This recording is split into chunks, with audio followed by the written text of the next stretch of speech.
नमस्कार साथियों, Edu basic step में आप सभी का स्वागत है। इससे पहले वाले वीडियो में हमने परमाणु संख्या बराबर प्रोटॉन संख्या बराबर इलेक्ट्रॉन संख्या के बारे में चर्चा किया था। अब उससे रिलेटेड कुछ उदाहरण जैसे तो शुरुआत करते हैं। एक तत्व की परमाणु संख्या 15 है, तो उस तत्व के एक परमाणु में कितने प्रोटॉन और इलेक्ट्रॉन हैं? तो उसका उत्तर, चूँकि हम जानते हैं, हमारा सवाल में दिया हुआ है कि तत्व की परमाणु संख्या कितना है 15, ठीक है। तो इसलिए चूँकि हम जानते हैं परमाणु संख्या बराबर प्रोटॉन संख्या बराबर इलेक्ट्रॉन संख्या होता है। चूँकि परमाणु संख्या का मान 15 दिया हुआ है, इसलिए प्रोटॉन की संख्या का मान भी 15 होगा और इलेक्ट्रॉन की संख्या का मान भी 15 ही होगा।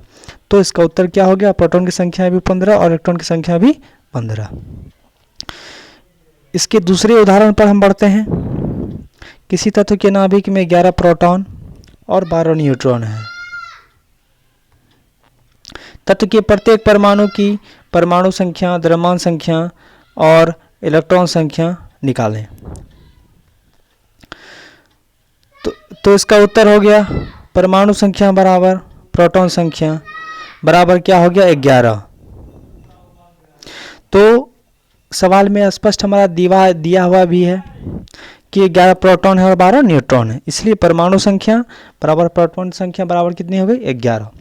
आगे चलते हैं द्रव्यमान संख्या, जिसे हम लोग ए से सूचित करते हैं, बड़ी ए से। चूँकि हम लोग परिभाषा से जानते हैं कि द्रव्यमान संख्या बराबर होता है प्रोटॉनों की संख्या प्लस न्यूट्रॉनों की संख्या। हमारा यहाँ प्रोटॉन की संख्या दिया हुआ है 11 और न्यूट्रॉन की संख्या कितना दिया हुआ है? 12, इसलिए 11 + 12 बराबर कितना हो गया? 23, ठीक है। तो इसलिए द्रव्यमान संख्या हमारा कितना हो गया? 23। अब आगे करा इलेक्ट्रॉन संख्या। चूंकि हम जानते हैं इलेक्ट्रॉन की संख्या बराबर होता है प्रोटॉन की संख्या। प्रोटॉन की संख्या का मान है 11, इसलिए इलेक्ट्रॉन की संख्या का मान भी क्या हो गया? 11। तो इस तरह के कई सवाल होते हैं जो ऑब्जेक्टिव पूछे जाते हैं और बनाए भी जाते हैं। तो चलिए हम आगे बढ़ते हैं। एक महत्वपूर्ण बात, परमाणु द्रव्यमान, जो कि परमाणु भार होता है, का मान द्रव्यमान संख्या के लगभग बराबर होता है। इसका ध्यान रखना है, आगे जरूरत पड़ेगा इसका। तो अब आगे चलते हैं हम लोग तत्व के बारे में।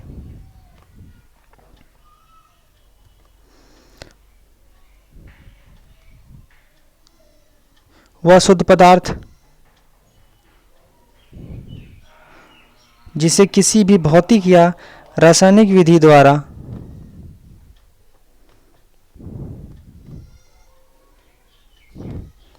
दो या दो से अधिक सरल पदार्थों में विभाजित नहीं किया जा सकता है, तत्व कहलाता है।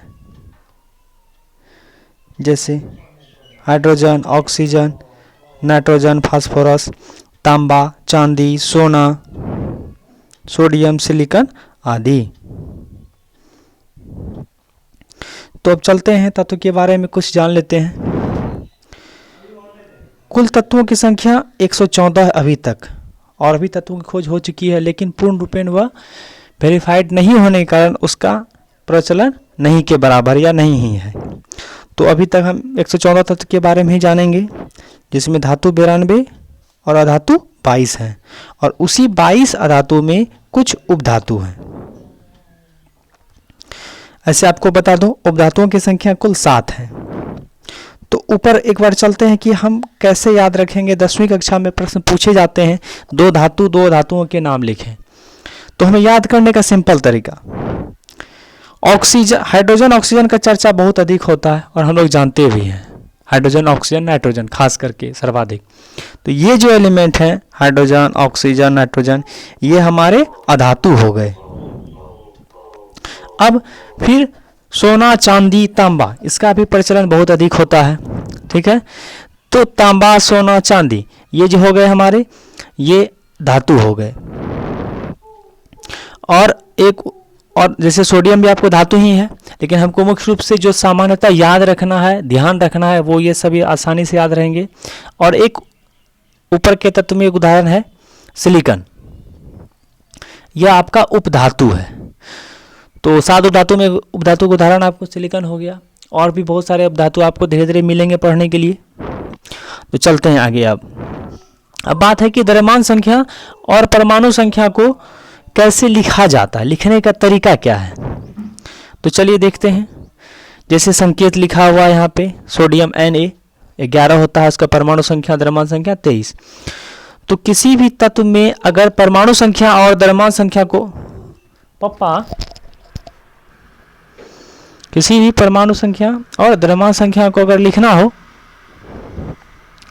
तो परमाणु संख्या को नीचे और द्रव्यमान संख्या को ऊपर की ओर इस तरह से लिखा जाता है। आप देख सकते हैं यहाँ पे, ठीक है। और मैंने आपको बताया भी है कि परमाणु द्रव्यमान संख्या जो है वो आपको परमाणु द्रव्यमान के लगभग बराबर होता है। तो चलते हैं अब नीचे, कुछ तत्व, उसके संकेत, परमाणु संख्या और परमाणु द्रव्यमान के उदाहरण। चलिए, तत्व हाइड्रोजन, संकेत H, परमाणु संख्या 1, परमाणु द्रव्यमान 1.007 तो यहाँ पर जो तत्व होते हैं उसका अंग्रेजी नाम जो होता है उसका पहला अक्षर और दूसरा अक्षर उसका संकेत के रूप में लिखा जाता है। अब आप देख सकते हैं, जैसे हाइड्रोजन पहला अक्षर H हो गया। हीलियम H ऊपर सेम है, इसलिए अगर सेम सेम हो तो उसके बाद वाले लेटर पर ध्यान दिया जाता है। तो helium He, lithium Li, beryllium Be, boron B, इसी तरह से बढ़ते रहते हैं। और इसका जो पहला लेटर होता है वो कैपिटल ही होता है और दूसरा स्मॉल होता है। लिखने का तरीका इसी तरह से है, यहाँ भी आप देख सकते हैं, पहला कैपिटल दूसरा स्मॉल। अगर सिर्फ एक ही लेटर है तो वो कैपिटल होगा। तो चलिए अब आगे चलते हैं। इसी तरह से इसका परमाणु संख्या है। अब बात करते हैं हम परमाणु द्रव्यमान पर। जैसे 4.0026 जो हीलियम का परमाणु द्रव्यमान है, तो इतना बड़ा याद करने में थोड़ी कठिनाई होती है, इसलिए इसका अप्रॉक्स वैल्यू हम लोग लेते हैं। जैसे 4.0026 है तो इसको हम लोग 4 इंडिकेट करेंगे या 4 लेके वैल्यू सॉल्व करेंगे या बनाएंगे इस तरह के सवाल को।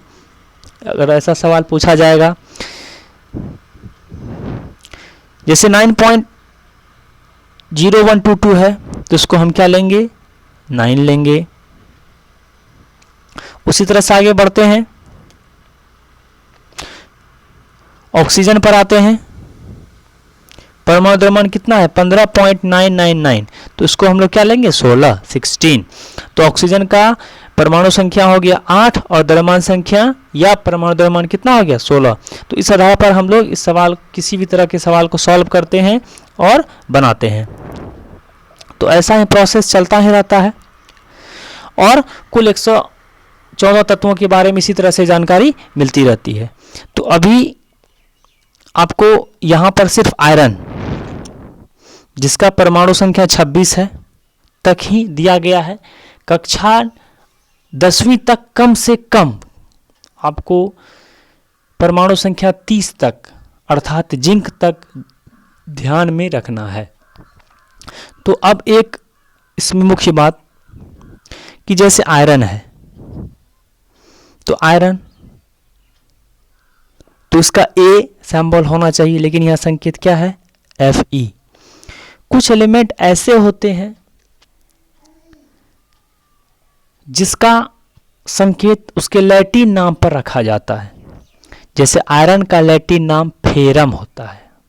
क्या होता है, फेरम। तो इसलिए उसका संकेत क्या हो गया, Fe। उसी तरह से अब और थोड़ा ऊपर चलते हैं, वहां भी आपको बहुत सारे उदाहरण से मिलेंगे।